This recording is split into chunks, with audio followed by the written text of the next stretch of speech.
Hi everyone and welcome to Sports Watch. If you like the content, please press the bell icon for the further notifications and like, share and subscribe to the channel. UFC Noche at the Sphere is going to be an iconic event. The first event at the Sphere and it's already sold out as per Dana White. While the setting for the press conference looks stunning, the press conference was anything but that. None of the fighters on the stage had any personality to send the crowd into a frenzy. For most of them, English isn't even their first language.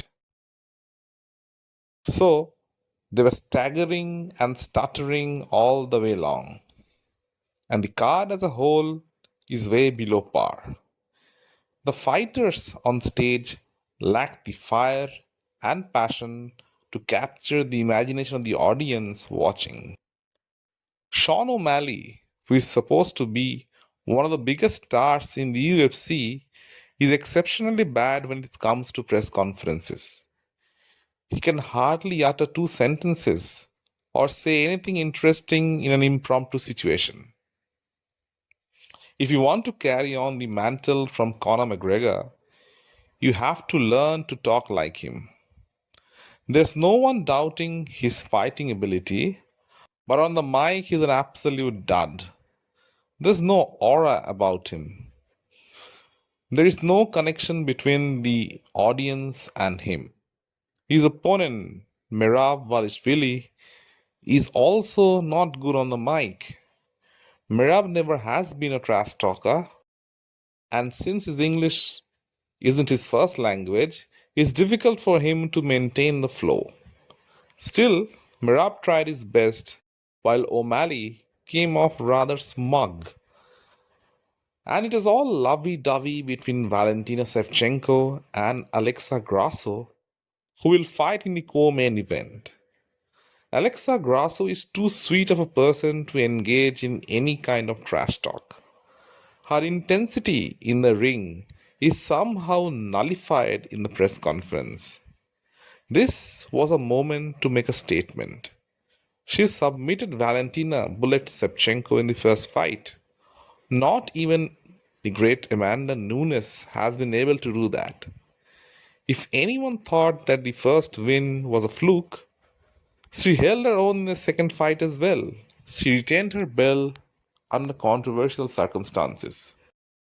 It was the perfect moment to say some smack to Shevchenko.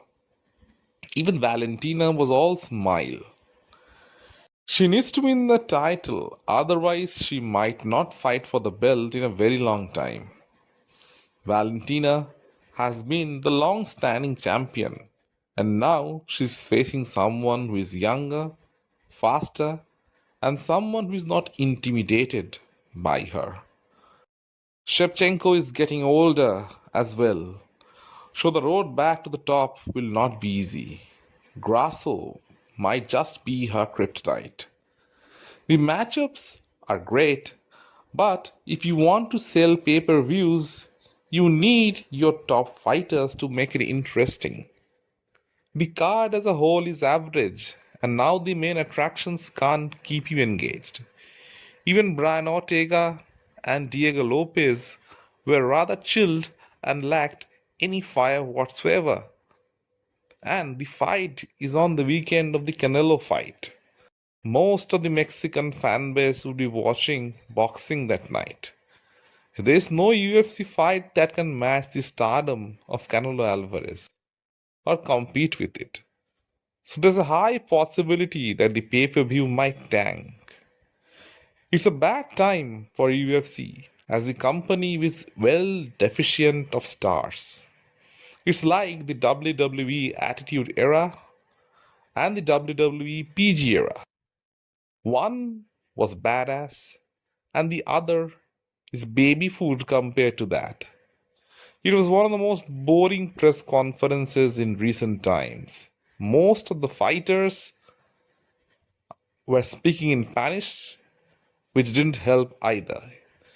It was focused on Mexican audiences, and the most interesting thing is the main event didn't feature any Mexican fighter. If you're going to build a card surrounding Mexican fighters, you should have made it a point to have Mexican fighters in the main event.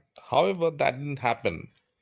Now, the only hope to save the pay per view is to expect that the fights go on to deliver. The last pay per view at Perth was an absolute snooze fest. Let's hope that this one does better. Let me know in the comment section what you feel. And if you like the content, please like, share, and subscribe to the channel.